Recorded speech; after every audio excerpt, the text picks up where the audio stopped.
Comment cibler sur Meta Ads en 2024? C'est la question que tout le monde se pose. Et en fait, je me suis rendu compte que j'ai des meilleurs résultats en ayant fait une audience affinée, c'est-à-dire les gens intéressés par tel type d'intérêt et par tel type d'intérêt. Donc Meta en fait fait un petit peu ce qu'il veut, mais on a encore aujourd'hui la possibilité de lui dire attends, c'est moi le patron, c'est moi qui décide de comment on diffuse notre publicité. Ça y est, on est content de se retrouver. Hein. Joyeuse année. Joyeuse année également. Meilleur vœu, qu'est-ce que je peux te souhaiter pour cette nouvelle année? Bah écoute, tout le bonheur du monde, comme disait Cine Milliard. J'allais dire la suite, mais je la connais pas. Que votre chemin évite les bombes, je sais pas quoi après. Dites-le en commentaire justement. Voilà, donc j'espère que ton chemin évite les bombes. Ça serait bien. Les strikes aussi Instagram. Aussi, ouais. Cette année, on se souhaite pas de bannissement Instagram déjà. Ça serait bien que ce soit les quarts d'heure vivent, parce que sinon on n'aura plus d'idées de nom et en fait on va finir par abandonner Instagram. Donc voilà, on va se souhaiter le bon rétablissement Instagrammable. En tout cas, merci d'être aussi nombreux à nous écouter, puisque ça y est, Paul, j'ai les statistiques. Et oui, on est à plus de 1000 écoutes en Spotify et Apple Podcast confondus. Donc après, c'est sans compter Deezer et compagnie. Les millions d'écoutes qu'on a sur Deezer, ouais. Ouais, c'est ça. Donc je crois que c'est quand même la 3e plateforme d'écoute, Deezer.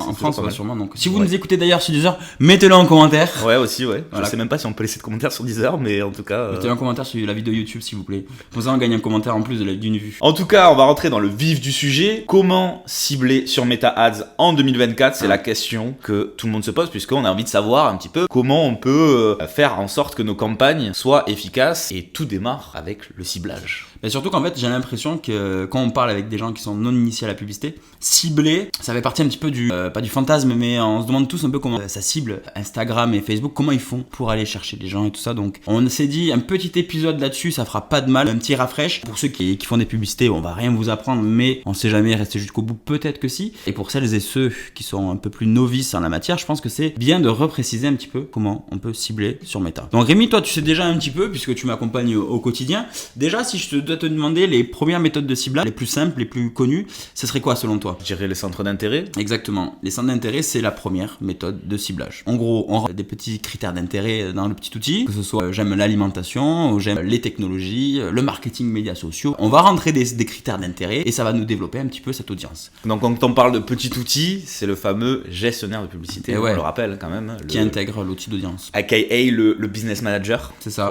Pour les plus anglophones. Voilà. Tout ça, c'est très technique. C'est les outils principaux de Meta. Donc je dirais centre d'intérêt. J'ai même oublié la base de la base, le côté démographique, donc âge, localisation, etc. quoi. Ça c'est le classique. Tu cibles au moins un lieu, donc un pays, une région, une ville, même une rue. Tu peux aller jusqu'à 1 km. Donc tu peux dire je vais cibler les gens qui sont autour de chez moi ou autour de mon entreprise pour faire du très local, du très ciblé. L'âge aussi, et effectivement les critères style homme ou femme. Ça c'est classique. On peut pas trop cibler les mineurs. Ça, je sais qu'il y a des gens qui aimeraient bien cibler les mineurs pour vendre des produits aux plus influençables, mais c'est compliqué. Donc, si votre produit concerne une majorité au niveau de l'âge, vous n'aurez pas de problème pour cibler les 18-65 ans. Si vous voulez aller en dessous des 18 ans, c'est un peu plus compliqué, c'est très restreint. Je sais que par exemple, tu peux pas faire pour toutes les publicités. Mais ça, c'est notre débat. Puis bon, en général, ceux qui ont le pouvoir d'achat, c'est pas les plus jeunes. En général, c'est plus. Ouais, mais bon, tu crois pas si bien dire, mais quand t'as le petit filou qui tanne sa mère pour lui acheter le dernier jeu à la mode, c'est parce qu'il a vu la publicité. Tout à fait. Et ouais, donc, faut pas sous-estimer un petit peu la puissance de nos petites têtes blondes. Mais oui. Voilà. C'est vrai qu'on se rappelle, nous, à l'époque, quand on voyait des publicités à la télé, les réseaux sociaux n'existaient pas encore. Celles notamment, les publicités de Noël, où il fallait appeler un numéro pour appeler le Père Noël, déjà, ça c'était surtaxé. Et des fois, on appelait un scred. Moi, perso, allez, petite anecdote. T'as appelé le Père sur Noël TF1, à la fin, on pouvait gagner une Nintendo 64. Et tu l'as gagné à l'effigie de Pokémon, donc c'était un gros Pikachu, tu sais, dessus là. Ah ouais, je l'ai vu, elle est cool cette. Et je la trouvais trop stylée parce que forcément Pikachu et tout. Et il fallait appeler un numéro pour être tiré au sort, etc. Et donc je pense pendant un mois, j'appelais un peu tous les week-ends. Et puis ma mère a découvert la note de téléphone et s'est dit ouais, c'est bizarre, genre j'ai 50 euros en plus d'un numéro et tout. Et puis après je lui ai avoué que effectivement j'avais appelé ce numéro quoi. Et, voilà. Et t'as pas eu la Nintendo 64? J'ai eu la Nintendo 64 mais pas Pikachu. Ouais, voilà, moralité de l'histoire, il a perdu 50 balles et en plus il a pas eu celle qu'il voulait. Voilà. Pour revenir à nos moutons, après on a le ciblage similaire. Alors le ciblage similaire, c'est on lui donne une source. On lui dit, je te donne les informations de mes clients, donc les gens qui ont acheté grâce à mon pixel par exemple, donc toutes les données qu'il a le pixel. Maintenant je vais aller me chercher des gens qui ressemblent à ces gens-là, c'est-à-dire qui ont le même centre d'intérêt, qui vivent aux mêmes endroits, qui ont un peu les mêmes habitudes de consommation peut-être. Ça c'est des données, c'est très flou parce qu'on sait pas exactement comment il établit son ciblage. Toujours est-il qu'il arrive via une première base qu'on lui donne à aller chercher des gens qui sont similaires à cette base-là. Donc ça c'est très pratique. Je sais que par exemple avec les clients, on leur demande leur fichier client, qu'on importe dans Meta, de tous leurs clients, donc du coup. Et après, on vient dire à Meta, maintenant tu vas me faire une audience similaire à cette base de données client. Alors on peut le faire aussi avec les emails. Tous les gens qui ouvrent la newsletter, qui l'ont ouverte plus de 15 fois, par exemple, ça c'est possible. Si vous arrivez à avoir l'info auprès de votre service de newsletter, on l'importe dans Meta et on en fait une audience similaire. Donc en plus, même au-delà d'une simple donnée d'un mail ou d'un numéro de téléphone, on peut en plus savoir quantifier, de dire les personnes qui sont les prospects, qui sont les plus chauds, en ayant... ouais, tu lui donnes les infos et après Meta il fait son boulot. Et le dernier, c'est un peu les audiences de retargeting. Ça c'est un peu les trois classiques, similaires, avec intérêt et retargeting. Où là en gros, tu viens aussi lui donner une source, par exemple ton compte Instagram, et tu lui dis je vais aller cibler les gens qui ont interagi avec mes publications, mes publicités, mon compte en général, pendant une période. Ça c'est le retargeting, on peut le faire pour les visiteurs du site et tout ça. Donc ça c'est le grand classique, c'est-à-dire que c'est les trois méthodes de ciblage qui existent depuis la nuit des temps, depuis que j'ai commencé à faire de la publicité.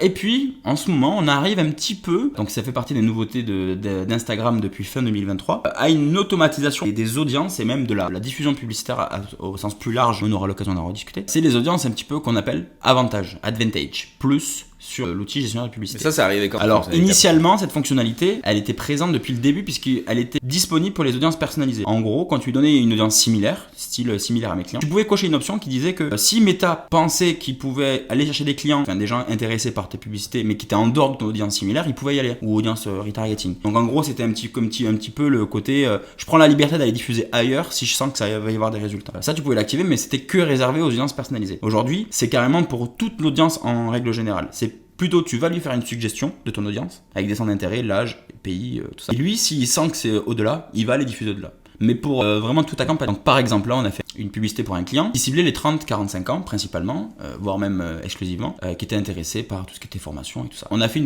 premier test d'audience avec l'audience avantage, et on s'est rendu compte que Meta allait diffuser au-delà de notre limite d'âge qui était les 30-45. Alors on avait des résultats qui étaient plutôt bons en termes de clics et tout ça, et encore, quoique je me suis rendu compte que c'était pas ouf, mais dans l'idée il allait chercher au-delà de notre audience, alors que nous notre audience était des 30-45 et il a diffusé autour des 18-29 par exemple et des 36-65 ans. Et ça permet quoi? C'est lui qui sent, parce que du coup il a plus de données, il le sait mieux que nous, ou alors ça peut diminuer un peu le coût de diffusion parce que du coup il va aller chercher plus large. Ouais, je pense qu'au début il va diffuser selon la suggestion d'audience que tu lui donnes, donc je vais cibler les 30-45 par exemple, et après il va faire un test, je pense, de son côté, il va diffuser cette même publicité mais à une audience peut-être plus jeune ou qui est en dehors de ton audience quoi. Et s'il voit que ça réagit bien, il continue. Donc c'est pour ça qu'en fait il pense que les personnes peuvent être intéressées parce qu'il va leur diffuser. Et effectivement en gros tu lui lis pas les mains, c'est-à-dire qu'il va pouvoir vraiment avoir la liberté d'aller chercher beaucoup plus loin et donc ça coûte moins cher les restes de diffusion. Mais pour autant c'est pas plus performant parce que nous à côté on avait diffusé sur d'autres audiences et on avait diffusé sur des audiences avec audience similaire et audience avec intérêt pour faire un petit test. Et moi ça m'a saoulé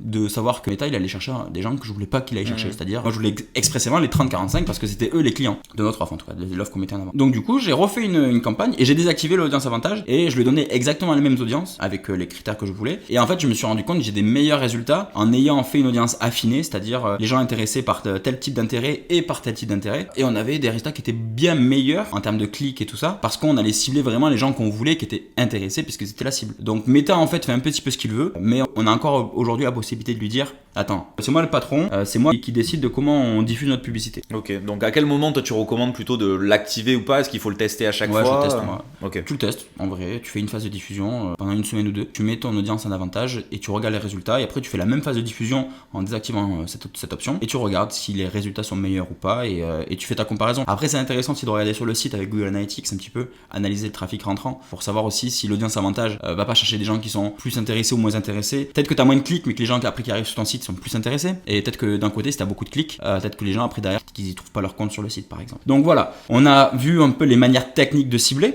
Après aujourd'hui il y a un endroit où c'est que Meta pêche au niveau du ciblage, c'est le ciblage des pros. C'est-à-dire aujourd'hui si tu veux cibler un plombier, enfin les gens qui travaillent dans la plomberie dans ta ville ou en France, tu vas pas pouvoir le cibler expressément. C'est vrai que souvent on a la demande de clients, et vous pouvez en avoir aussi si vous faites de la publicité, de dire moi je voudrais toucher tel type de profession, et en général c'est un peu plus compliqué, on va soit les réorienter vers LinkedIn, mais LinkedIn c'est aussi un coût qui est plus cher, etc.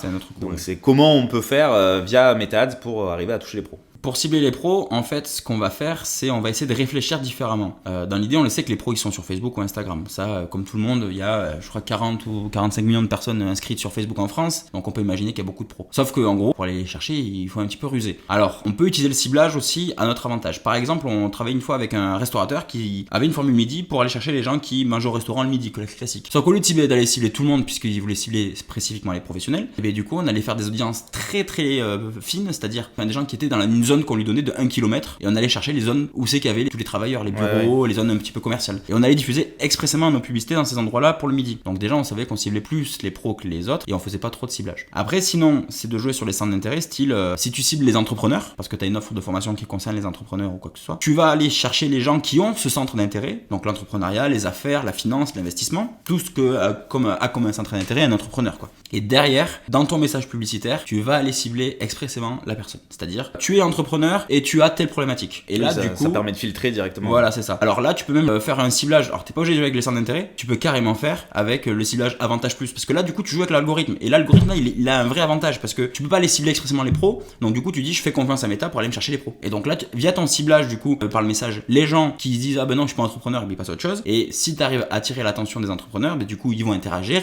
ils vont cliquer, ils ont une chance de faire une action sur ton site. Et tout ça, l'algorithme, il a. Et du coup, il analyse et puis il va faire la même chose. Après, il va déporter l'analyse sur les autres audiences. Donc, il faut cibler par le message et c'était un petit peu la dernière manière de cibler. C'est que quand vous n'avez pas d'option pour cibler exactement votre client idéal, votre client cible, ben vous le faites par le message publicitaire. De toute façon, dans tous les cas, ça fait partie un peu de la base aussi, c'est-à-dire de travailler le message de ces campagnes, peu importe en fait la stratégie que vous allez mettre en place. Plus vous allez cibler une cible en particulier, donc le fameux persona, avatar client, plus vous allez avoir de chance aussi d'avoir un impact derrière sur... Ils se reconnaissent. Exactement. Ah, c'est ça. L'accroche est très importante et c'est dès l'accroche que tu dois aller chercher ton prospect. On le voit d'ailleurs, tous les coachs qui font ça. Thérapeute, nanani, nanana, vous avez du mal à trouver des clients, essayez ma formule, découvrez ma formation pour mieux y arriver. Et donc du coup, ils ciblent exactement ces personnes-là dans le message dès le début. Comme ça, c'est soit tu restes si ça t'intéresse, sinon tu zappes direct, mais au moins ça permet de filtrer beaucoup plus rapidement. C'est ça. Et si tu as plusieurs cibles à cibler, professionnelles je veux dire, ou autres, tu fais une pub par cible. Vous êtes entrepreneur, nanani. Ou si après ton autre cible c'est